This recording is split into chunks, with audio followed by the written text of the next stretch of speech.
l'idée qui consiste à dire qu'il faut démarrer très vite, en fait, faire preuve d'énormément d'énergie au départ. Est-ce vrai, c'est une nécessité ou alors faut-il justement étaler cette énergie tout au long? Moi, je crois qu'on a besoin de démarrer très vite parce que la première année est clé pour montrer qu'il y a une légitimité dans le projet, enfin, pour montrer qu'il y a un potentiel dans le projet. Et donc, il faut abattre beaucoup de barrières dans la première année pour s'assurer que ça peut marcher et pour être capable de montrer à des investisseurs potentiels que ça peut marcher.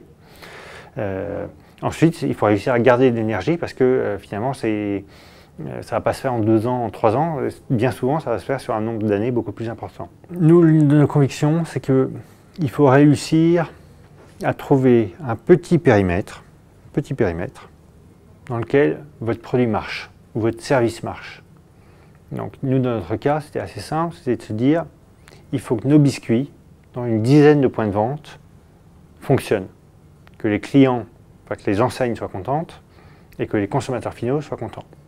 Si nous, on arrive à faire ça, derrière, on devrait trouver d'autres points de vente qui ressemblent à nos 10 premiers, et qui nous permettent de déployer plus largement. Et je crois que ce principe qui est très pragmatique, de dire je trouve un cœur de cible sur lequel mon produit ou mon service marche et derrière je le déploie, est quelque chose qui est un bon critère pour valider un démarrage d'activité. Est-ce qu'au regard de tout ça, il y a des choses dont vous vous dites je les aurais fait différemment, on s'est trompé, il fallait le faire autrement?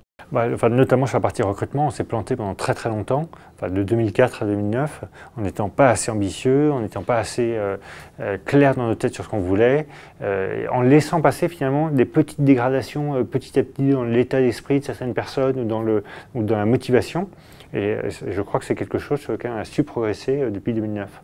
Dans cette période de crise actuelle, de difficulté où on a peur d'entreprendre, quels conseils vous donneriez-vous à un entrepreneur qui souhaite se lancer, qui hésite peut-être? Je crois qu'il il faut pas trop hésiter dans la vie. Je crois qu'il faut réaliser ses rêves. Moi, je crois beaucoup voilà, à avancer, qu'on ne parle jamais d'échec, mais toujours d'enseignement, et que l'échec est un enseignement, donc rien n'est grave, tant que c'est vécu avec passion, intelligence et engagement. Donc je dirais, si tu as envie de monter un projet, si tu as envie de rendre une idée réelle, bien, il faut foncer, essayer, et forcément, ça sera du positif et qu'il ne faut pas trop se laisser parasiter par le climat un peu morose. Il faut être acteur de sa vie parce que, ça c'est très clair, c'est que son bonheur dépend de soi, pas des autres.